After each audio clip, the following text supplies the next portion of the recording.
Okay. The lightning. Paper reading.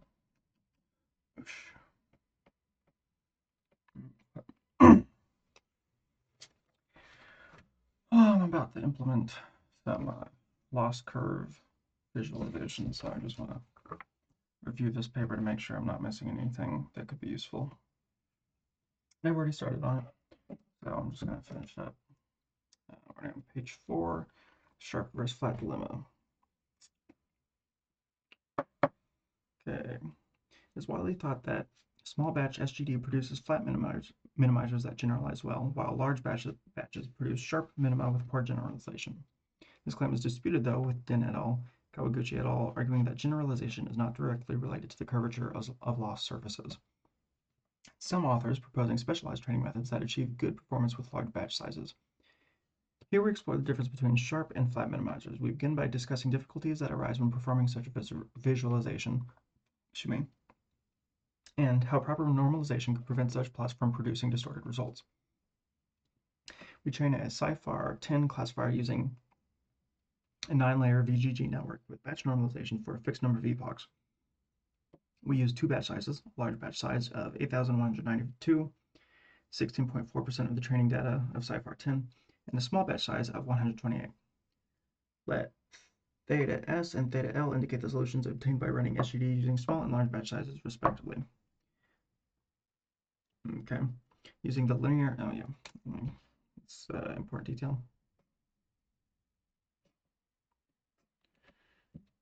Small one. Using the linear interpolation approach, we plot the loss values on both training and testing data sets of CIFAR 10 along a direction containing the two solutions, i.e. function of alpha is equal to, okay, yeah, so it's, yeah, interpolation between the two to map between the 2 points.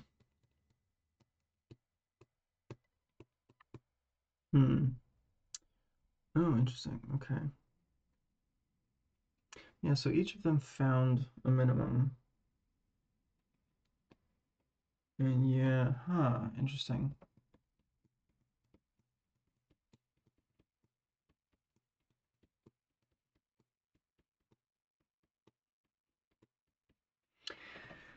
Yeah, figure A and D are 1D linear interpolations of VGG solutions obtained by small batch and large batch training methods. Assuming, yeah, the small batch is on top. The blue lines are loss values and the red lines are accuracies. The solid lines, oh yeah, okay. The solid lines are training curves and the dashed lines are for testing. Oh, interesting. Yeah, oh, that's not unusual. Although it looks like, can't tell with the other one, but it looks like the sharper curves actually had a higher accuracy on test data, which makes sense intuitively.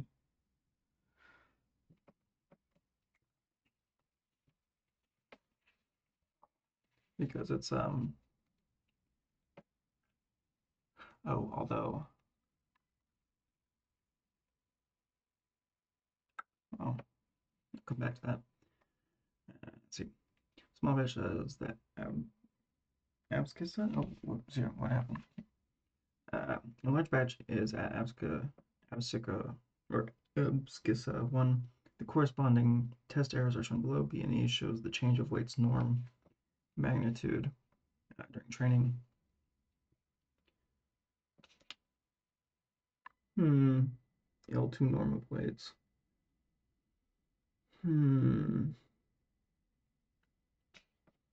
When weight decay is disabled, the weight norm grows steadily. During training without constraints, C and F are the weight histograms which verify that small batch methods produce more large weights with zero weight decay and more small weights with non-zero weight decay.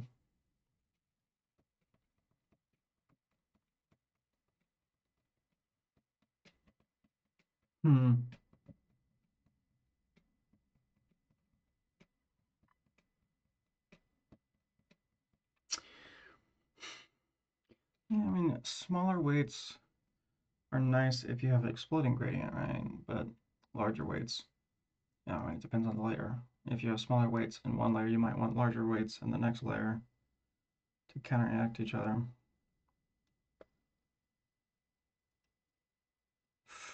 Yeah, I wonder, I haven't come across a training method yet or optimizer method yet, but I have to imagine there are methods that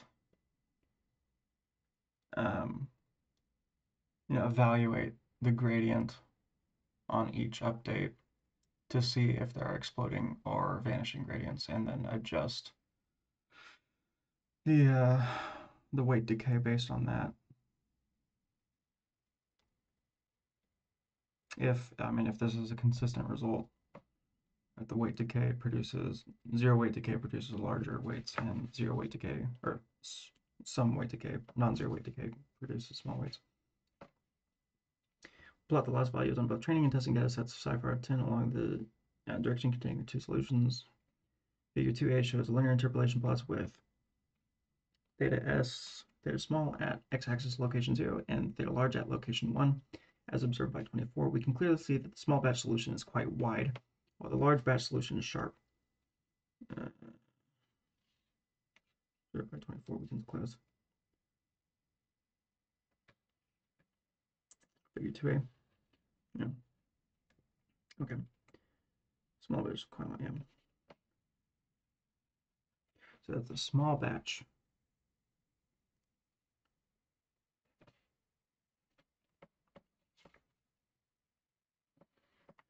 Large batch solution is sharp. Okay. Yeah, because the large batch solution is the more precise solution or more accurate solution, or well, should produce a more accurate solution because it contains or it has greater complexity in the data set.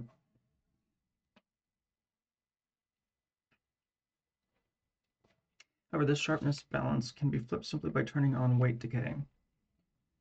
Figure 2D.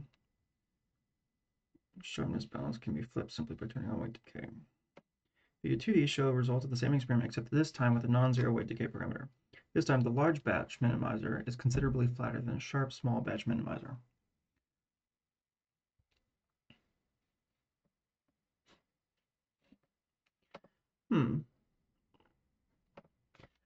Let's see, with small batch and zero weight decay, we get a wide loss curve.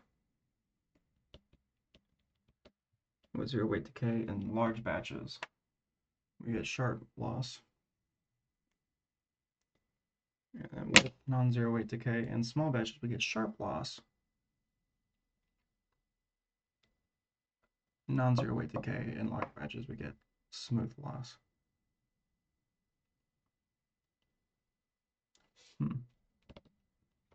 Or, well, not smooth, but flatter. This time the large batch minimizer is considerably flatter than the sharp small batch minimizer. However, we see that the small batches generalize better in all experiments. There is no apparent correlation between sharpness and generalization. See that small batches generalize better in all experiments. There's no apparent, I'm assuming that's because they're testing, evaluated based on the test data. We will see that these sharpness comparisons are extremely misleading and fail to capture the endogenous properties of the minima.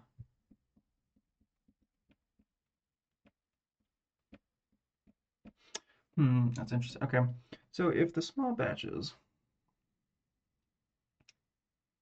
we know that the small batches,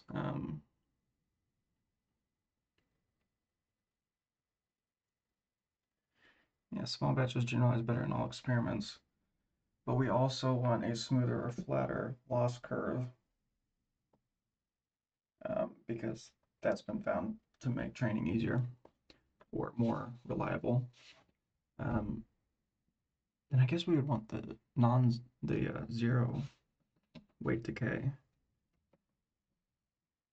because a small batch solution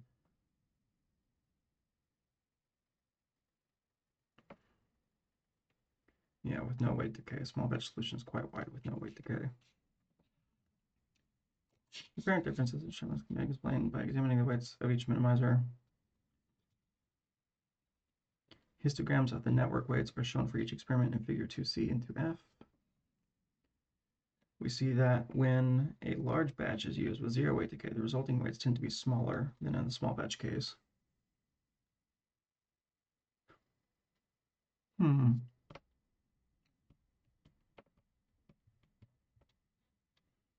Hmm. Oh, yeah. Okay. There are fewer. Yeah. They do tend to center around the middle more.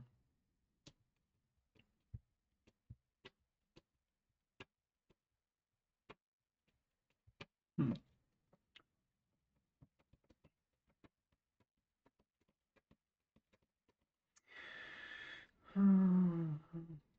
It's small batch case.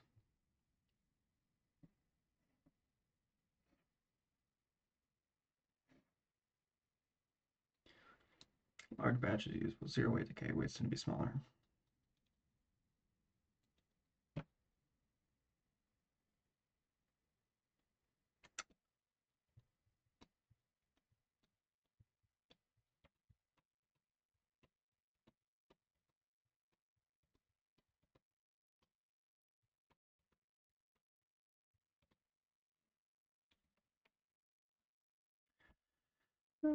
We reverse this effect by adding weight decay. In this case, the large batch minimizer has much larger weights than the small batch minimizer. This difference in scale occurs for a simple reason. A smaller batch size results in more weight updates per epoch than a large batch size, and so the shrinking effect of weight decay, which imposes a penalty on the norm of the weights, is more pronounced. The evolution of the weight norms during training is depicted in Figure 2b and E. Figure 2 is not visualizing the endogenous sharpness of minimizers, but rather just the irrelevant weight scaling. The irrelevant parentheses. The scaling of weights in these networks is relevant because batch normalization rescales the outputs to have univariance. However, small weights still appear more sensitive to perturbations and produce sharper looking minimizers.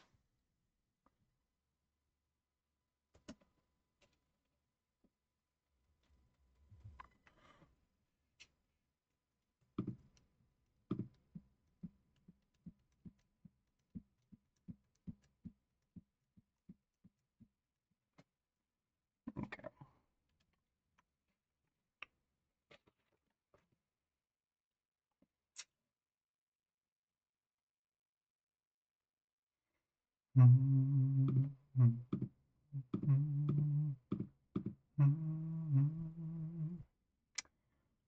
Okay.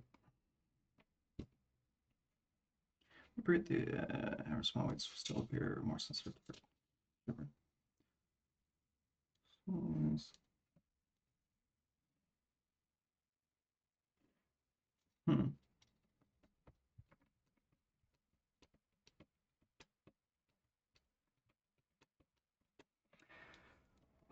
That's really interesting.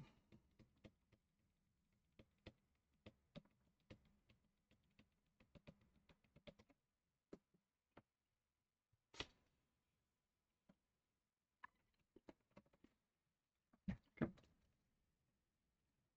This difference in scale occurs for a simple reason.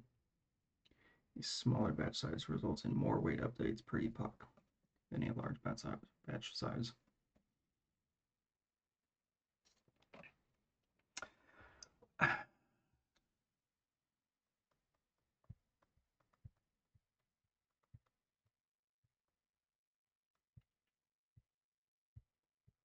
The shrinking effect of weight decay, which imposes a penalty on the norm of the weights, is more pronounced.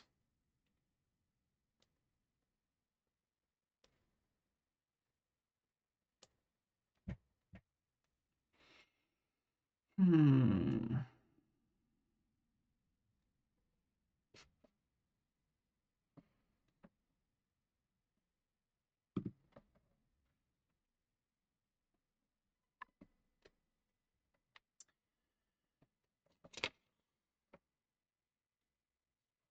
Evolution of the weight norms during training is depicted in Figure 2b2. Yeah.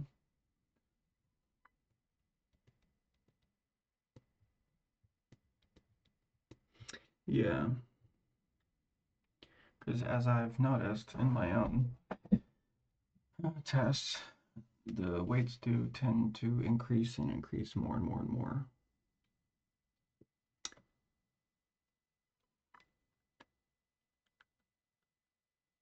But with weight decay, so they take the norm. Suppose that's analogous to biological resistance to expending excess resources. You're going to spend as little as possible to model the. Oh, yeah, it's interesting. Oh, finish the thought.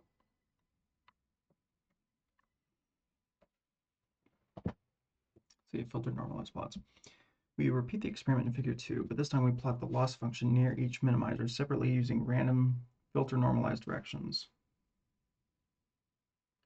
This removes the apparent differences in geometry caused by the scaling depicted in figure 2C and F. The results presented in figure 3 will show differences in sharpness between small batch and large batch minima. However, these differences are much more subtle than it would appear in the unnormalized plots. Excuse me. For comparison, sample unnormalized plots and layer normalized plots are shown in section A2. Figure 3, the 1D and 2D visualization of solutions obtained using SGD with different weight decay and batch size. The title of each subfigure contains the weight decay, batch size, and test error. Oh, whoops. Simple unnormalized plots and layer normalized plots are shown in section A2 of the appendix. We also visualize these results using two random directions and contour plots. The weights obtained with small batch size and non-zero weight decay have wider contours than the sharper large batch minimizers. Results for ResNat 56 appear in figure 15 of the appendix. Using the filter normalized plots in figure 3, we can make side-by-side comparisons between minimizers, and we see that now sharpness correlates well with generalization error. Large batches produced visually sharper minima, though not dramatically so, with higher test error.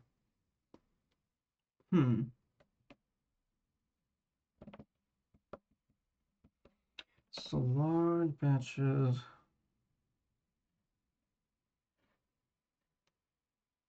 with higher test error.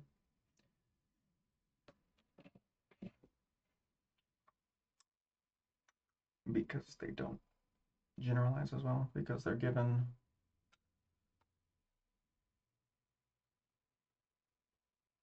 or rather by restricting the data to smaller samples, it's forcing the model to generalize more, but I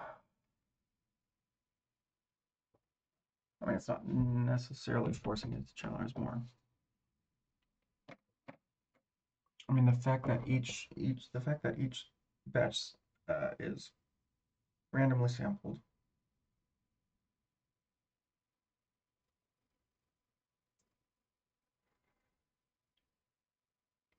Yeah, I guess I mean, if you include all of the data, then it finds the loss for, or the parameters that minimize loss for that specific data, which opens it up to overtraining, right? If you include all the test data all at once, and you calculate the gradient from test data every single time. But by taking random samples or stochastic samples, sort of knocks it around in the stochastic sample of the general solution.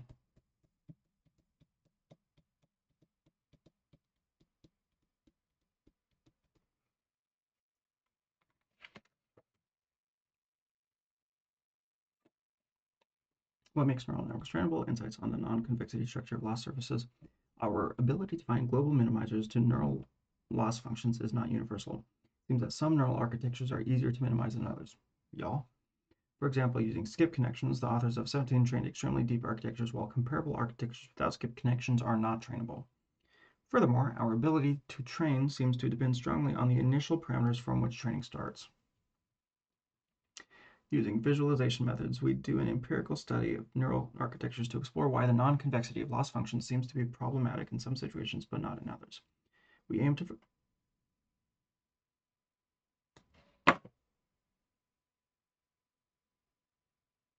Okay, if we have weight decay, can we not have weight growth?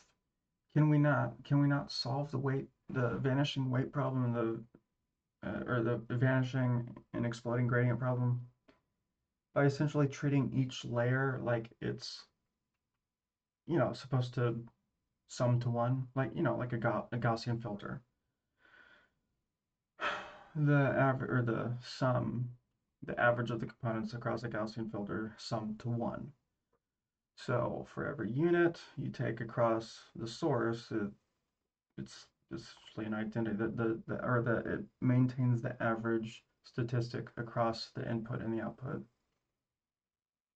because it's multiplying by one, effectively.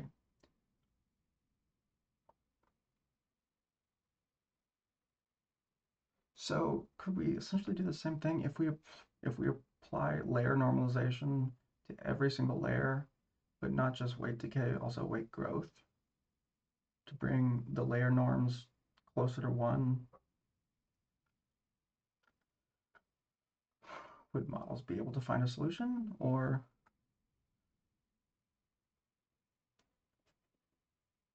because weight decay makes sense intuitively from a biological perspective, wanting to minimize um, contributions or minimize cost to model some system. But does weight growth make sense in the sense of, from the biological perspective?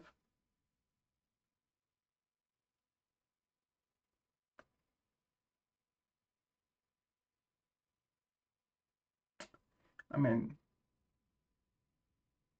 just thinking loosely, I would think if biology always tended to decrease weights, the stimulation of the connection, could re-encourage it each time refresh. But although I don't, I mean, we do know. So then we could apply. Okay, so if layer normalization, weight growth could also encourage specific weights. If one specific weight, one specific connection, keeps introducing error, and as it introduces error, so the gradient would want to, or the gradient would push that specific parameter, let's say, down closer to zero, and then you normalize the layer, which could potentially increase that parameter, re-increase that parameter back to a similar value.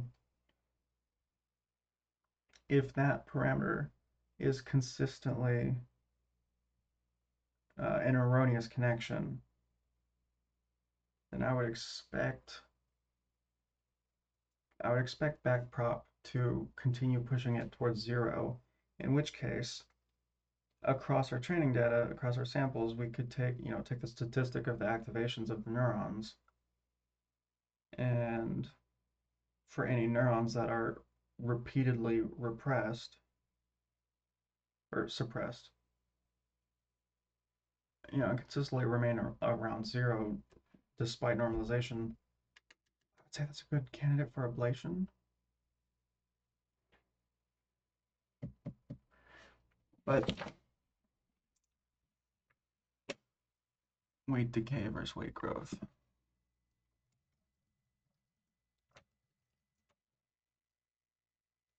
Gain. Weight decay versus weight gain.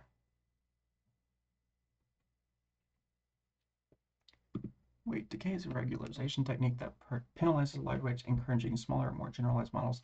Weight gain, in its context, isn't a standard pattern, but often refers to opposite scenario where the model's weights are increasing, potentially leading to overfitting or stability. Oh,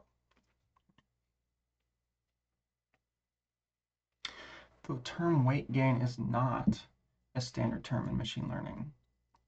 So, does that really mean that nobody's tried weight gain? Nobody's tried intentional weight gain to address the vanishing gradient problem?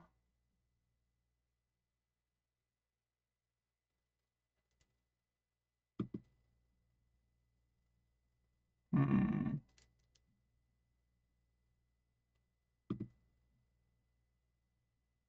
that can't be true. No, that can't be true. Across the entire industry, people have only tried weight decay, but nobody's tried weight gain for small gradients.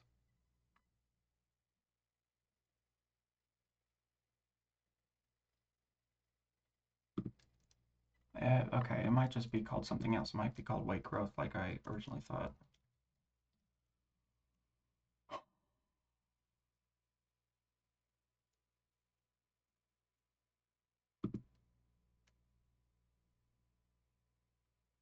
Yeah, again, weight growth. While not a deliberate technique, weight growth can be a symptom of overfitting.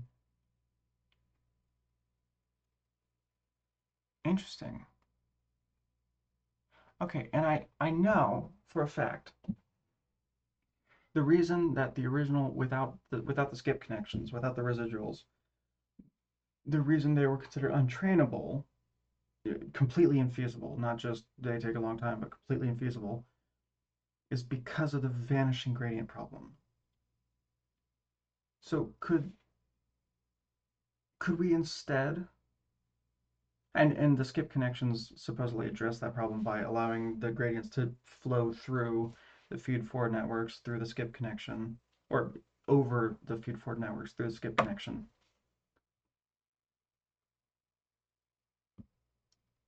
Preventing the gradients from vanishing, which can still happen, but it's just less likely and it makes it more practical.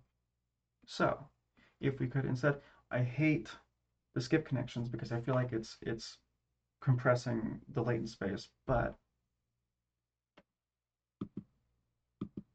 the fact that it makes it practical, sure, that's undeniable, just empirically. But if we could address it a different way, maintain the expressiveness of the network, but without the skip connection, yeah, but yeah, well, not but by not having a skip connection, but then also prevent the vanishing gradient problem with weight growth, weight gain to prevent the gradients from going to zero. That feels worthwhile to try because I mean apparently it's not something that's been done.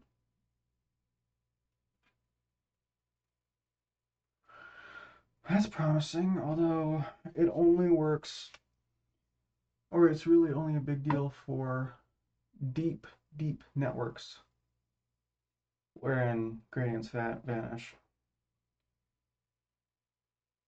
So I'll need to find a toy case, a toy sample where gradients do in fact vanish, and then see if weight gain is a practical approach to to prevent uh, the vanishing gradient.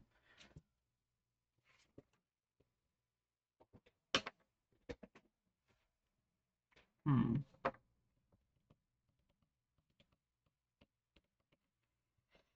Hmm.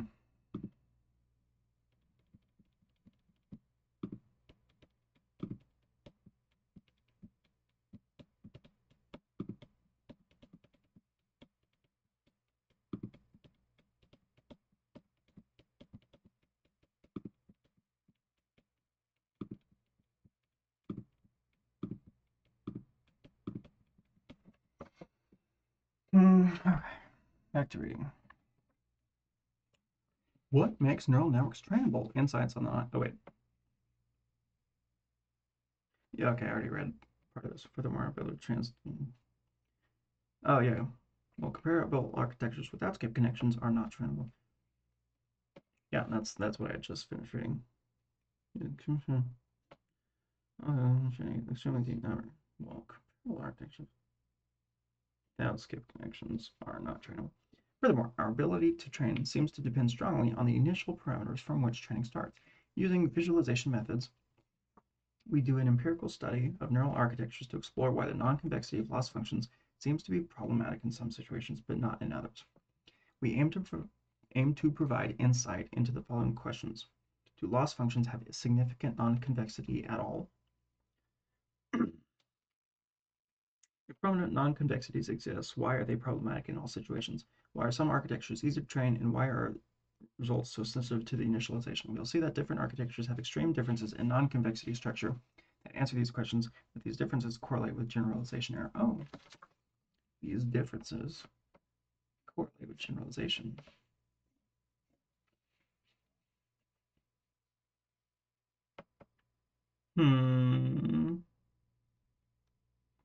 Okay, so we got ResNet 110, no skip connections, and then DenseNet 121 layers. That's way smoother. Wait, ResNet? Residuals? Am I mixing up?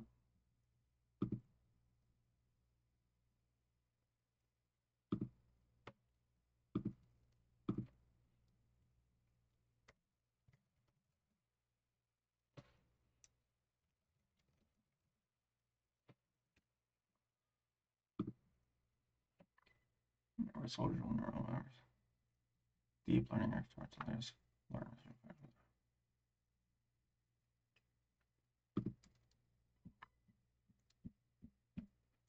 Oh. Yeah, it's just okay, so it is a skip connection. I thought. Oh. Wait, what? Okay, gotcha. So they took ResNet 10, and then removed the skip connections. Did I mention figure 4? Figure 5? I don't remember saying I mentioned a figure 4 yet.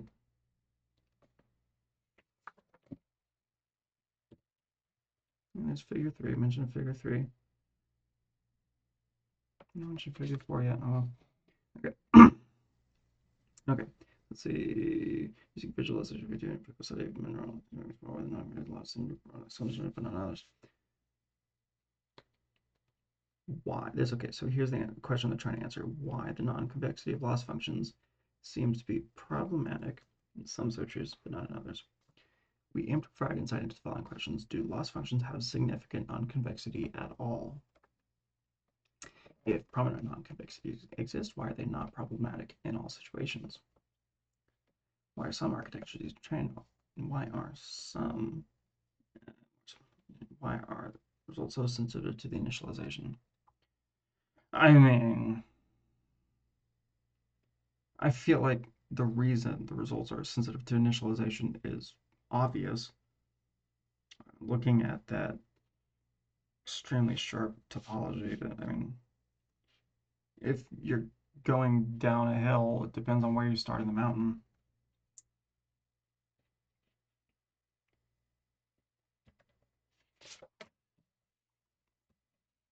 To understand the effects of network architecture on non-convexity, we trained a number of networks and plotted the landscape around the obtained minimizers using a filter-normalized random direction method described in section 4.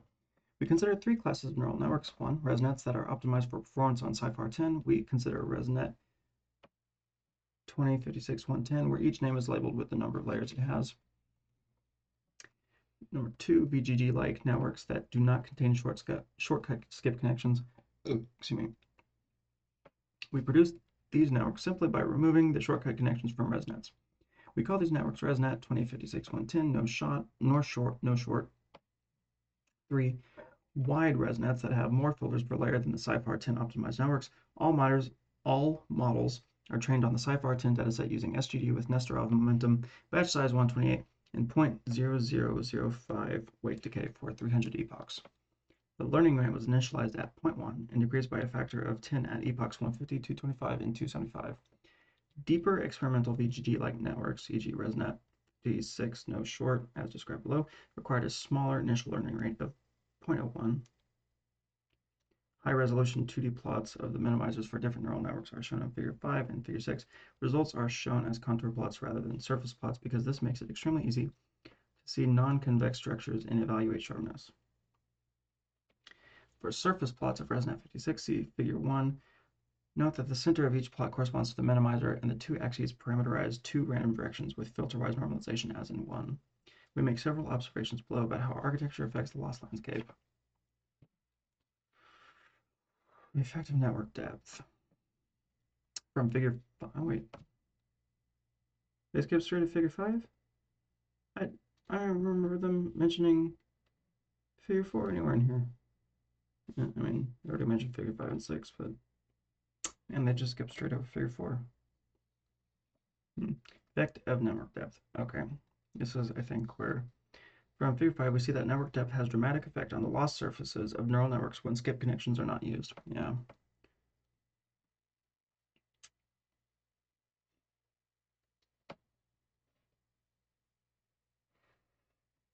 The network ResNet 20 nose short has a fairly benign landscape dominated by a region with convex contours in the center and no dramatic non-convexity. This isn't too surprising. The original VGG networks for ImageNet had 19 layers and could be trained effectively. However, as network depth increases, the loss surface of the VGG-like nets spontaneously transitions from nearly convex to chaotic. ResNet 56 nose short has dramatic non-convexities in large regions where the gradient directions, which are normal to the contours depicted on the plots, do not point towards the minimizer at the center. Also, the loss function becomes extremely large as we move in some directions. ResNet 110 nose short displays even more dramatic non-convexities and becomes extremely steep as we move in all directions shown on the plot. Furthermore, note that the minimizers at the center of the VGG-like nets seem to be fairly sharp. In the case of ResNet 56 nose short, the minimizer is also fairly ill-conditioned as the contours near the minimizer have significant eccentricity.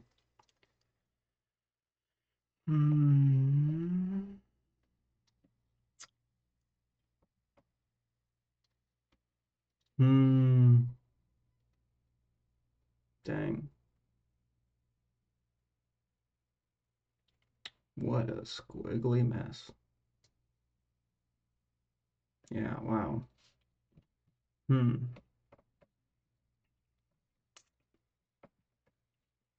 Shortcut connections to the rescue.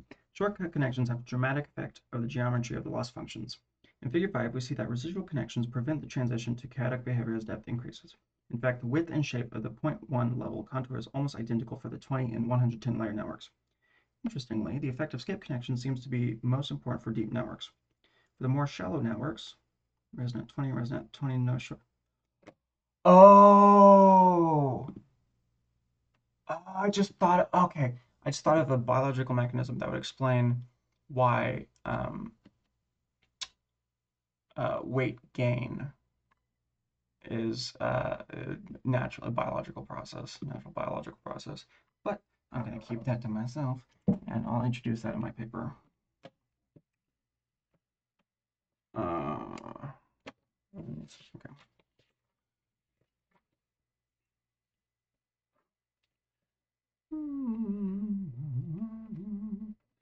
Mechanism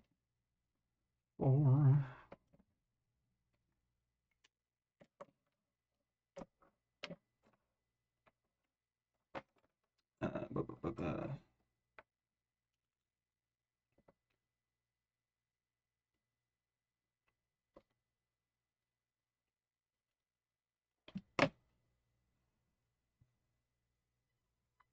call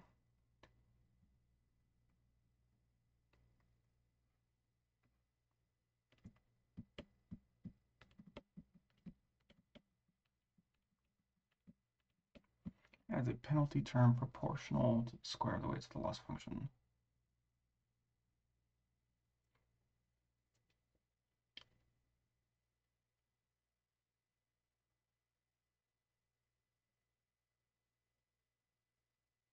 Is it I don't want to be the Hadamard product, that's probably the dot product.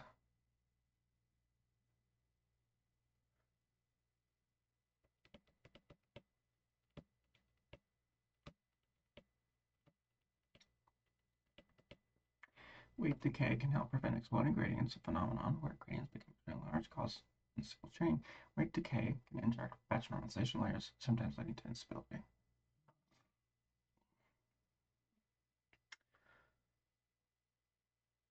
I mean, because it is performing its own normalization, and then the two norms, I guess, fight with each other.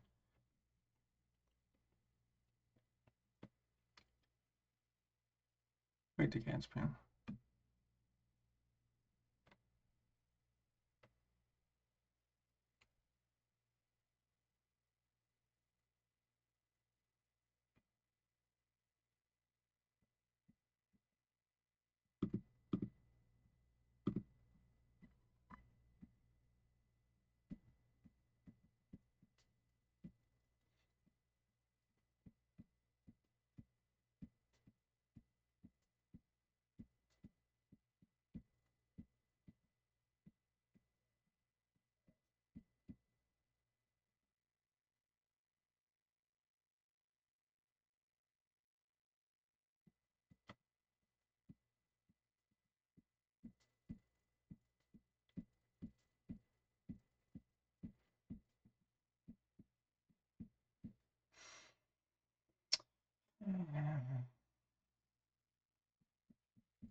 Hmm. Okay.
Hmm.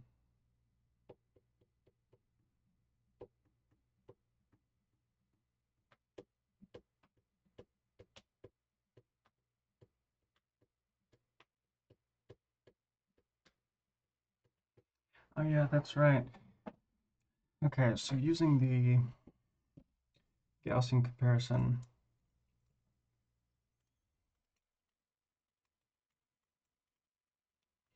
I mean the Gaussian,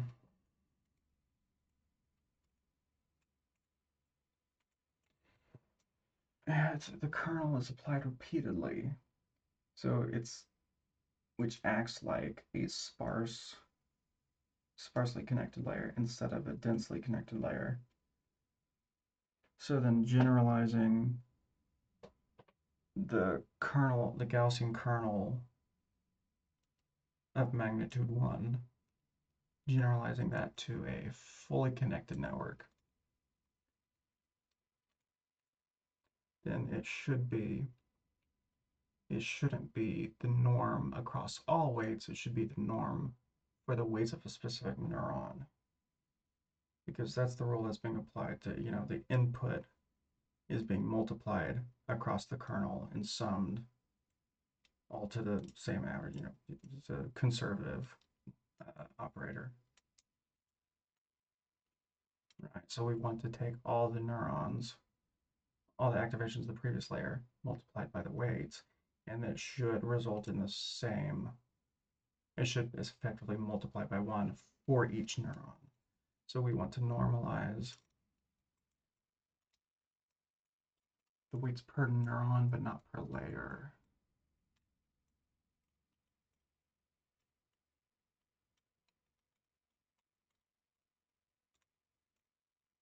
Yeah. Hmm.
I mean,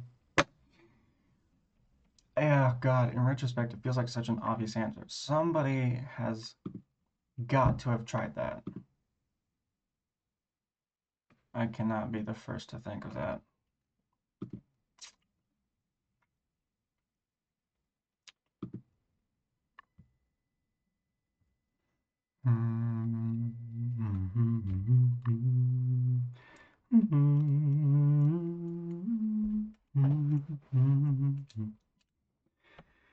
Okay.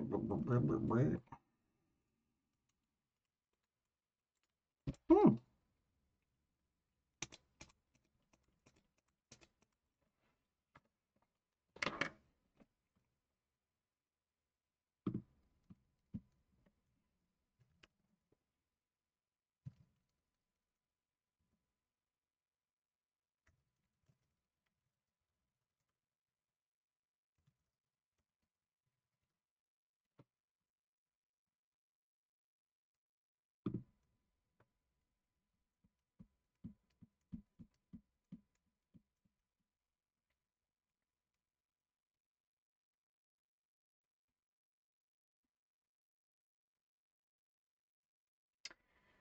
God, seriously. Quote unquote better addressing the vanishing gradient problem. Better activation functions, weight initialization, batch normalization. Uh,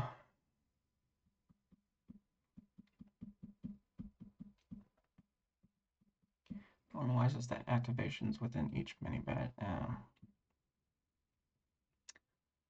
Gradient clipping limits the magnitude of gradient string back propagation, preventing it from becoming too large or too small.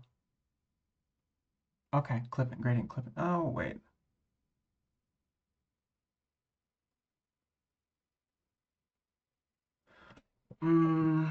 No.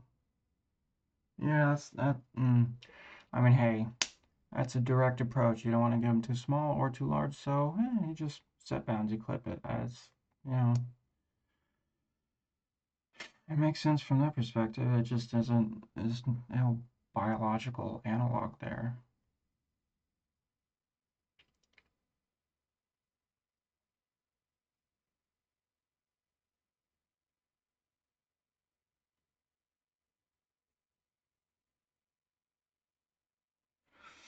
Hmm.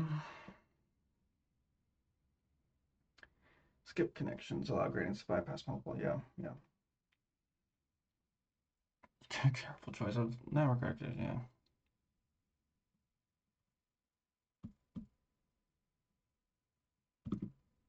Crazy.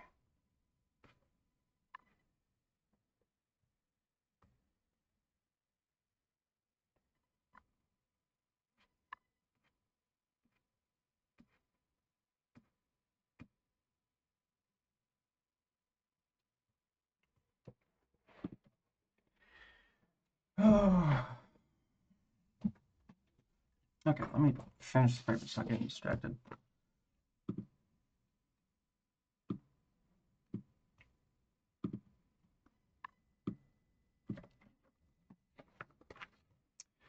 Okay,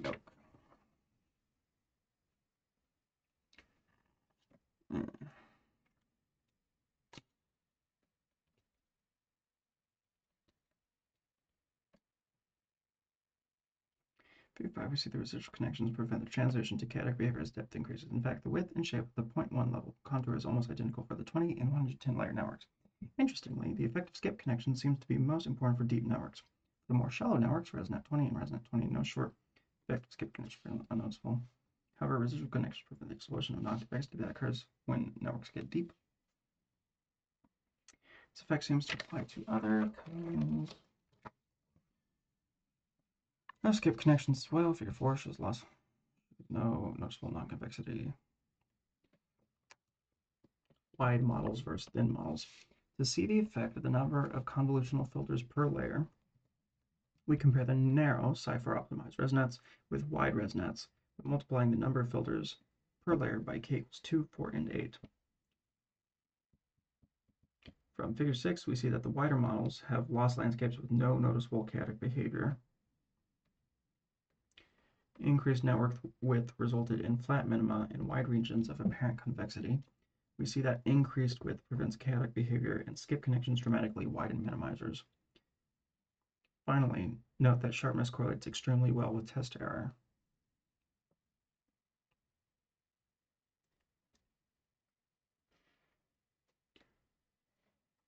Okay.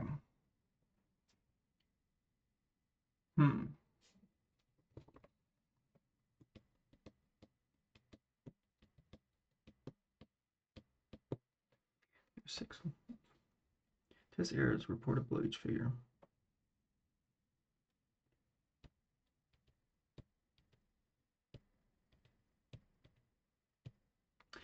And it does appear to be a negative correlation, not a positive correlation. Huh.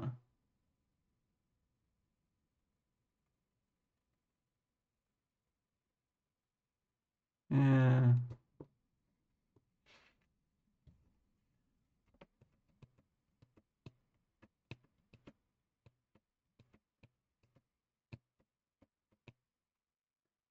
Though. Yeah, across all of them. It's interesting. Although with error rates. Oh wait, okay, that's test error, not test accuracy. Okay. Well, I hope that's what that means. Implications for network initialization. One interesting property seen in Figure 5 is that loss landscapes for all the networks considered seem to be partitioned into a well-defined region of low loss value in convex contours, surrounded by a well-defined region of high loss value in non-convex contours. This partitioning of chaotic and convex regions may explain the importance of good initialization strategies and also the easy training behavior of good architectures. When using normalized random initialization strategies, such as those proposed by Glora and Bingio, Typical neural networks attain an initial loss value less than 2.5. The well-behaved loss landscapes in Figure 5 resonance and shallow VGG-like nets are dominated by large, flat, nearly convex attractors that rise to a loss value of 4 or greater. For such landscapes, a random initialization will likely lie in the well-behaved loss region. An optimization algorithm might never see the pathological non-convexities that occur on high-loss chaotic plateaus. Chaotic loss landscapes, ResNet 56, 110, no short, have shallower regions of convexity that rise to lower loss values.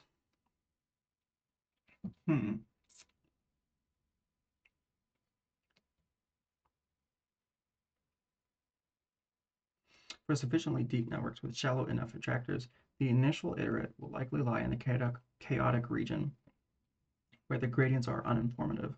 In this case, the gradients shatter and training is impossible. SGD was unable to train a 156-layer network without skip connections, even with very low learning rates, which adds weight to this hypothesis. Damn, 156.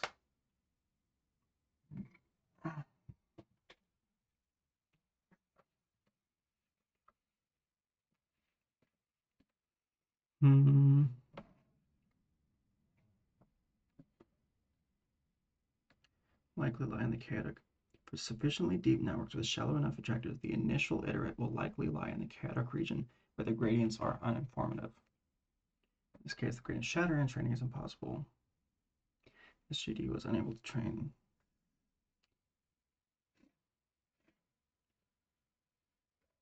Sufficiently deep networks, shallow enough attractors.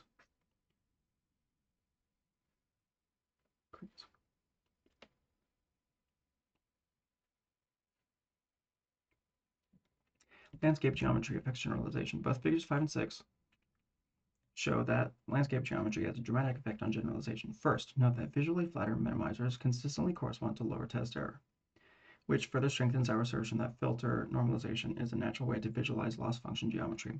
Second, we notice that chaotic landscapes, deep networks without skip connections, result in worse training and test error, while more convex landscapes have lower error values.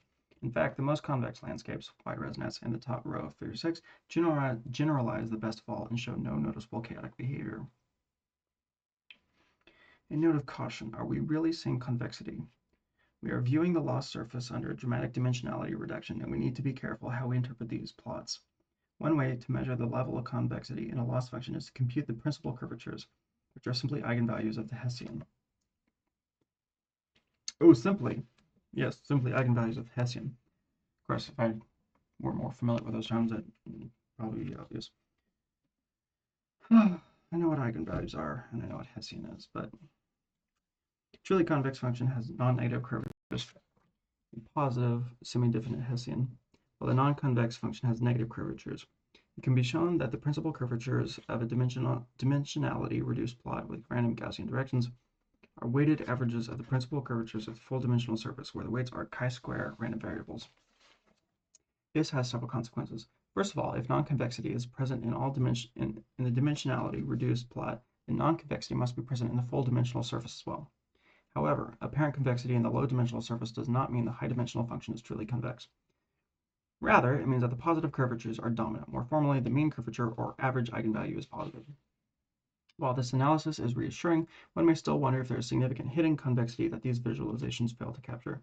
To answer this question, we calculate the minimum and maximum eigenvalues of the Hessian, lambda min and lambda max.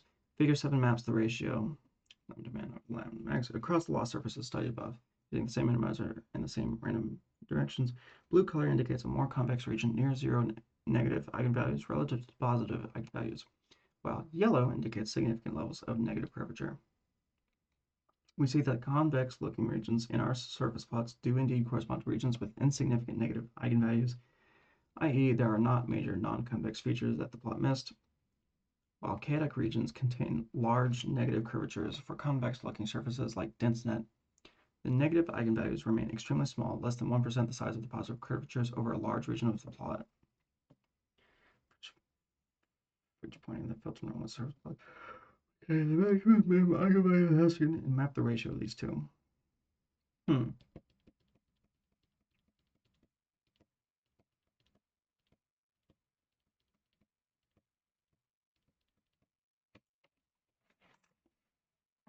visualizing optimization paths. Finally, we explore methods for visualizing the trajectories of different optimizers. For this application, random directions are ineffective. We will provide a theoretical explanation for why random directions fail and explore methods for effectively plotting trajectories on top of loss function contours. Several authors have observed that random directions fail to capture the variation in optimization trajectories, including all those. Example field visualizations are depicted in Figure 8. Oh, yeah, that's not helpful. In Figure 8a, we see the iterates of SGD projected onto the plane defined by two random directions. Almost none of the motion is captured. Notice the super zoomed in axes and the seemingly random walk. This problem was noticed by 13, who then visualized trajectories using one direction that points from initialization to solution and one random direction. This approach is shown in Figure 8b.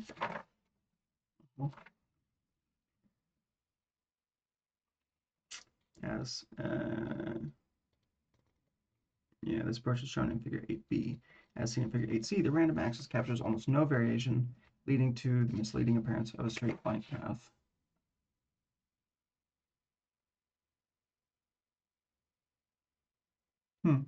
Yeah. Yeah. Why random directions fail. Low dimensional optimization trajectories. It is well known that two random vectors in a high dimensional space will be nearly orthogonal with high probability. In fact, it is well known that two random vectors in high dimensional will be nearly orthogonal with high probability.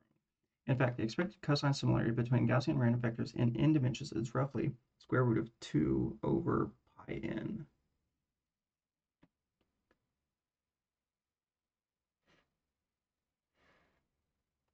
Gaussian random vectors in n dimensions is roughly. We compute these using an implicitly restarted Langsauss method that requires only Hessian vector products, which are calculated directly using automatic differentiation. It does not require an explicit representation of the Hessian order factorization.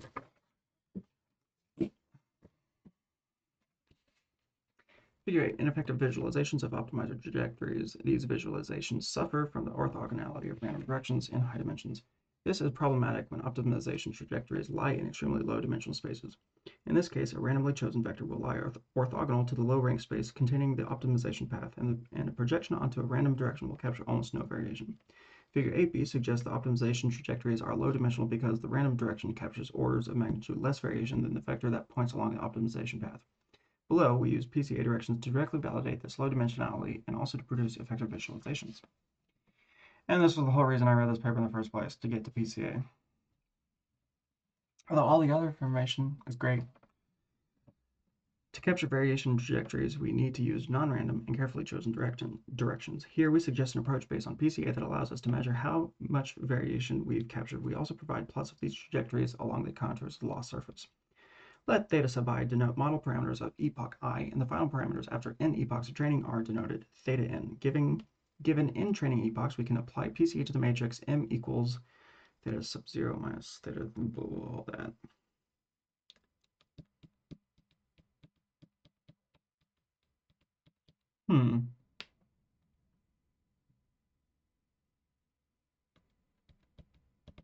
Let's select two most explanatory directions.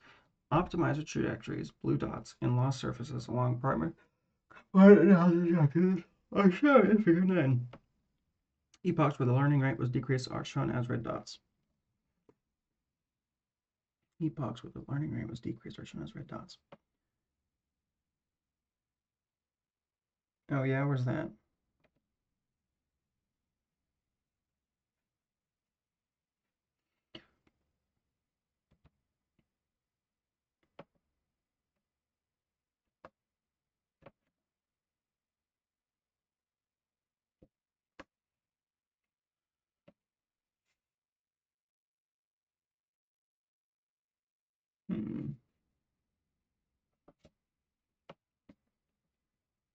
Early stages of training, the paths tend to be moved perpendicular to the contours of the loss surface, i.e. along the gradient directions, as one would expect from non-stochastic gradient descent.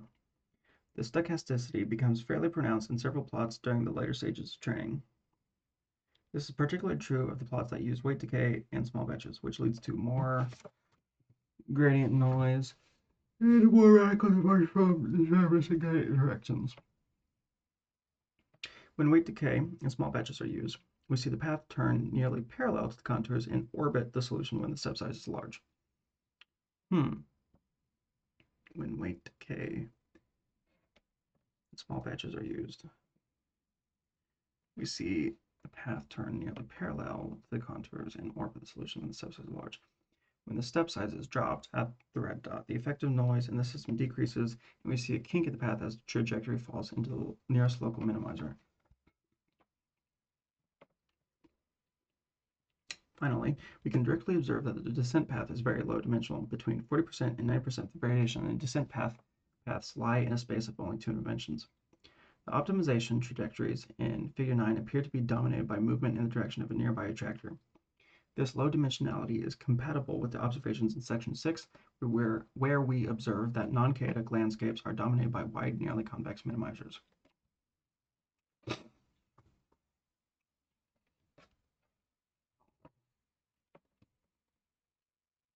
Conclusion: we present a visualization technique that provides insights into the consequences of a variety of choices facing the neural network practitioner, including network architecture, optimizer selection, and batch size. Neural networks have advanced dramatically in recent years, largely on the back of anecdotal knowledge and theoretical results with complex assumptions. For progress to continue to be made, a more general understanding of the structure of neural networks is needed. Our hope is that effective visualization, when coupled with continued advances in theory, can result in faster training, simpler models, and better generalization.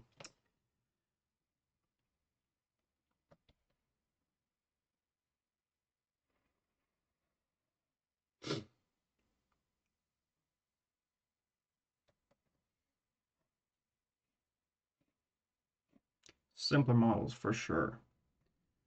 I mean, because again, adding skip connection, residual connections, the fact that you're summing,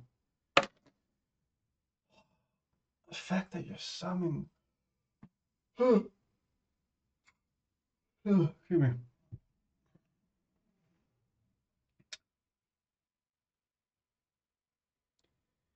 the fact that you're summing the input with the process, the output. I feel like that's got to be compressing the latent space.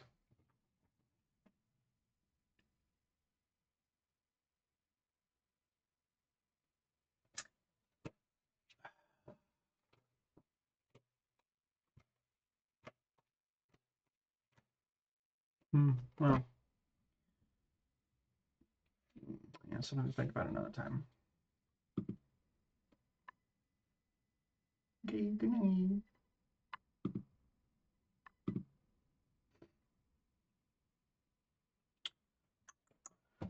Oh, all right.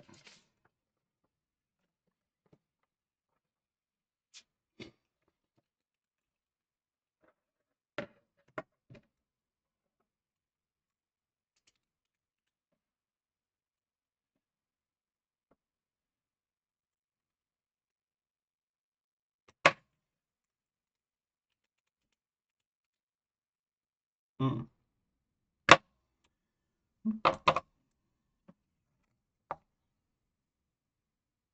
Mm.